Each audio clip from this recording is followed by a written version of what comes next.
Hello everyone. आज हम संयुक्त राष्ट्र संघ में भारत की भूमिका के बारे में पढ़ेंगे।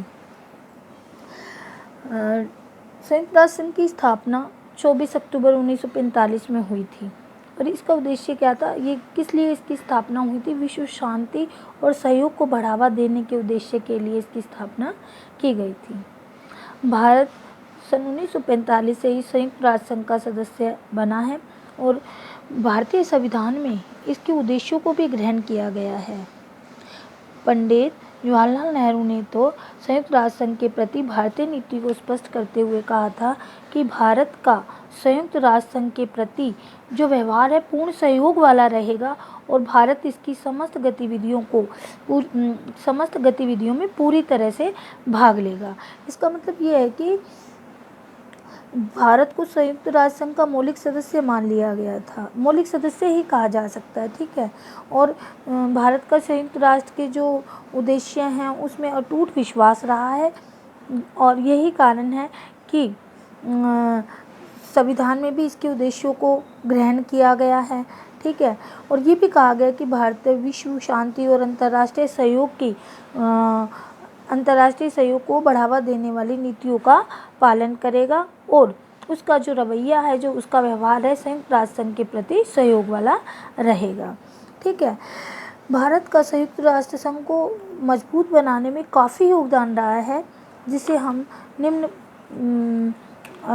बातों द्वारा जान सकते हैं। पहले देखिए, आर्थिक समस्याओं को हल करने में भारत का सहयोग। भारत का ऐसा विश्वास है कि युद्ध आर्थिक और सामाजिक बुराइयों का ही परिणाम है।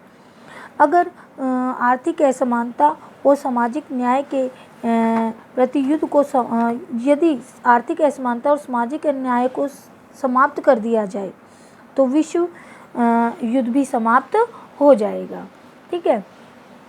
नेक्स्ट है, संयुक्त राष्ट्र संघ के आर्थिक कार्यों के लिए 4 मुख्य संस्थाओं का निर्माण किया गया है। वो कौन कौन सी संस्थाएं हैं? अंतर्राष्ट्रीय श्रम संगठन, ठीक है, खाद्य और कृषि संगठन जिसे FO कहा जाता है, अंतर्राष्ट्रीय मुद्रा कोष MF और अंतर्राष्ट्रीय वित्त निगम IFC, ठीक है। इन सभी टॉपिक्स के बारे में हम पहले पढ़ चुके हैं। इन संस्थाओं का कार्य क्या है? इन संस्थाओं में जो भी कार्य होते हैं भारत उनमें मुख्य रूप से भाग लेता रहा है। अगला है, संयुक्त राष्ट्र संघ की सदस्यता में भारत का योगदान।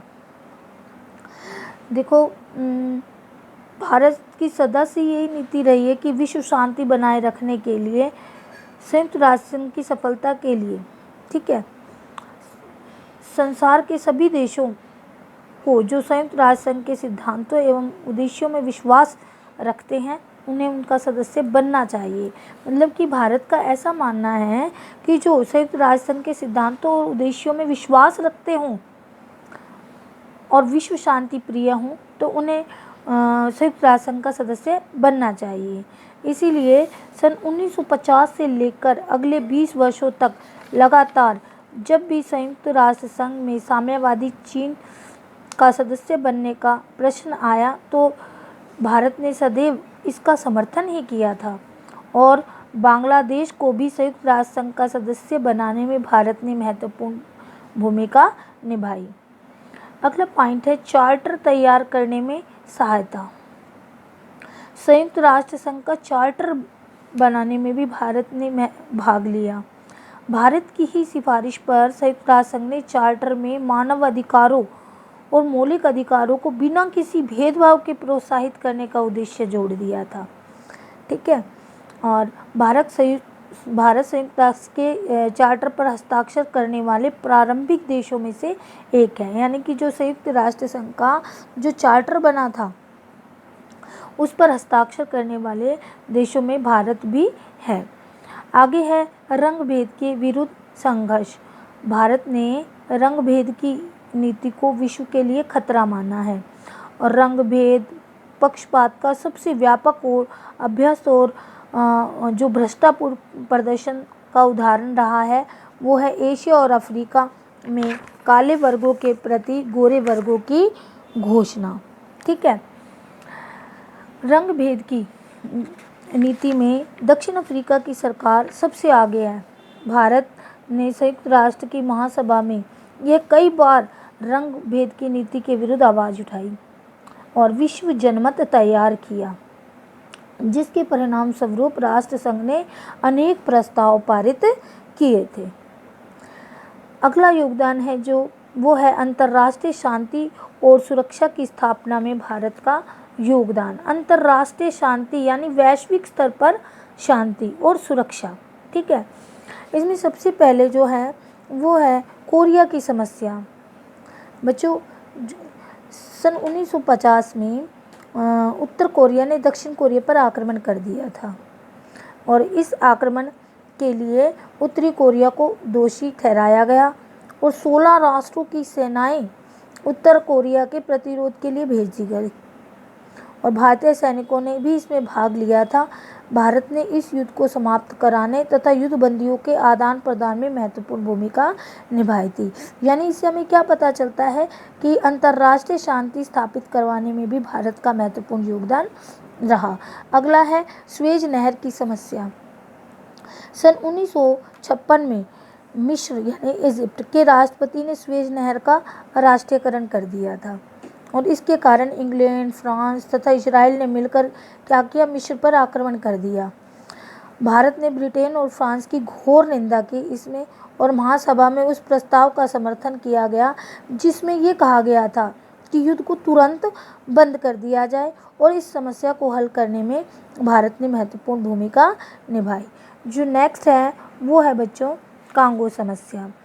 स्वतंत्रता प्राप्ति के पश्चात कांगो में राजनीतिक अस्थिरता पैदा हो गई थी और इस परिस्थिति का लाभ उठाते हुए बेल्जियम ने क्या किया, कांगो में आंतरिक हस्तक्षेप करना शुरू कर दिया और संयुक्त राष्ट्र की अपील पर भारत ने अपनी सेना कांगो में भेजी और वहाँ पर शांति स्थापित करवाई। नेक्स्ट है बच्चों निशस्त्रीकरण के प्रयत्नों में भारत का योगदान।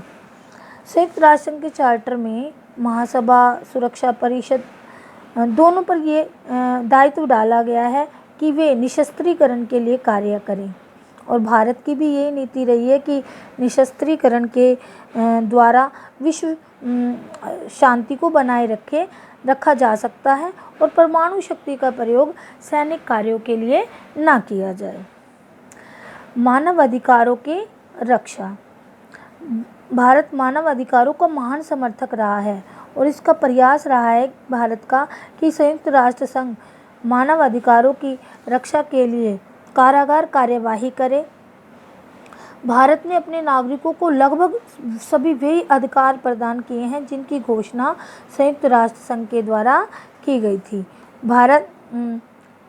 भारत ने विश्व राष्ट्र संघ में इसके विरुद्ध आवाज़ उठाई है किसकी, जब किसी देश ने मानव अधिकारों का उल्लंघन किया है तो भारत ने संयुक्त राष्ट्र संघ में इसके विरुद्ध आवाज़ उठाई है और तुरंत कार्यवाही करने की मांग की है।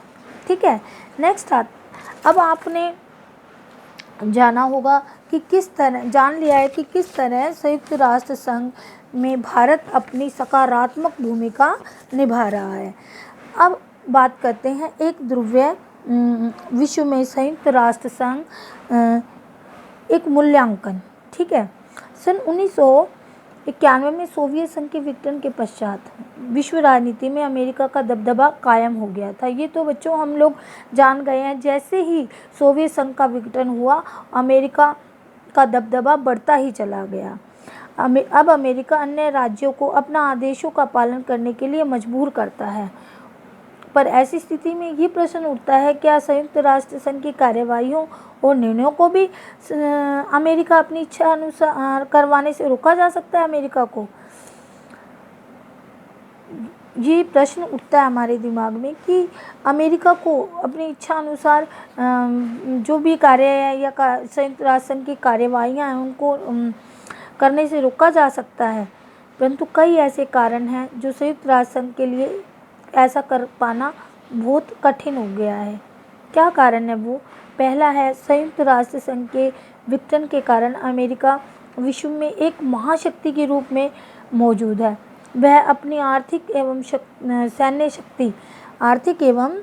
सैन्य शक्ति के बल पर संयुक्त राष्ट्र संघ में किसी भी संगठन की अनदेखी कर सकता है। ठीक है। और तकनीकी विकास की वजह से सैन्य बल, युद्ध तकनीक में जो क्रांतिकारी बदलाव आए हैं, अमेरिका ने तो इसमें असाधारण क्षमता हासिल कर ली है। हमने अपने पिछले लेसन में भी पढ़ा था कि अमेरिका अपने सैन्य बल पर इतना खर्च करता है जितना कि 10 देश मिलकर करते हैं। दुनिया के 1 दर्जन शक्तिशाली राष्ट्र मिलकर अपनी सैन्य क्षमता को बढ़ाने की चर्चा कर रहे हैं लेकिन क्या है, अमेरिका उससे ज़्यादा करता है। ऐसी स्थिति में अमेरिका को अपनी मनमानी करने से रोक पाना बहुत मुश्किल है। सन 2003 में विश्व के कई राष्ट्र इराक के खिलाफ युद्ध छेड़ने के लिए राष्ट्रपति बुश के निर्णय से सहमत हो गए थे, पर अमेरिकी राष्ट्रपति अपनी मनमानी करने पर तुले थे। इसका सैन्य शक्ति और आर्थिक ताकत की वजह से संयुक्त राष्ट्र संघ के हर फैसले में अमेरिका की ही चलती है, चाहे संयुक्त राष्ट्र संघ में बच्चों नई भर्ती का मामला हो, या फिर महासचिव के चयन का मामला हो, या फिर किसी गड़बड़ी वाले इलाके में शांति बनाए रखने का मामला हो। फिर भी संयुक्त राष्ट्र संघ एक ऐसा मंच है जहां विभिन्न देशों के प्रतिनिधियों को अपनी बात कहने और वोट करने का अधिकार है। नेक्स्ट पॉइंट है बच्चों, गैर सरकारी संगठनों का उदय व उनकी भूमिका। Emergencies of NGO. ठीक है। इसमें जो प्रमुख गैर सरकारी संगठन हैं वो क्या करते हैं, वो राष्ट्रीय और अंतर्राष्ट्रीय दोनों स्तर पर कार्य करते हैं। इनमें से प्रमुख हैं, पहला इंटरनेशनल रेड क्रॉस, और कौन सा है, amnesty international, green peas, human rights watch. ठीक है। और international league for human rights. जो ह्यूमन राइट्स वॉच है ये एक अमेरिकी संगठन है जो मानव अधिकार के मामलों को प्रकाश में लाता है। भारत में भी बहुत बड़े स्तर पर गैर सरकारी संगठन कार्य कर रहे हैं, जैसे PUC यानी people's union for civil liberties and PUDR people's union for democratic rights. ठीक है। अब इन गैर सरकारी संगठनों की क्या भूमिका है बच्चों? गैर सरकारी संगठनों ने बहुत से मुद्दे उठाए हैं, जैसे कि एमनेस्टी इंटरनेशनल जो संगठन है वो मानव अधिकारों की रक्षा। इसका उद्देश्य उन लोगों की मदद करना है जो अपने धार्मिक और राजनीतिक विश्वासों की वजह से सताए जा रहे हैं। जो 1977 का नोबेल शांति पुरस्कार एमनेस्टी इंटरनेशनल को मिला था। बच्चों, भारत में भी बहुत सारे गैर सरकारी संगठन हैं जो महिलाओं के हितों के लिए, बंधुआ मजदूरों के लिए, और जो बांध निर्माण के कारण जो लोग विस्थापित हो जाते हैं उनके लिए, जनजातियों के हितों के लिए संघर्ष कर रहे हैं। आई होप बच्चों आपको आज का टॉपिक अच्छी तरह समझ आया होगा। आज का जो हमारा लेसन है, लेसन नंबर 6 जो चल रहा था वो आज कंप्लीट हो गया है। आपको अपने नोट्स केयरफुली तैयार करने हैं।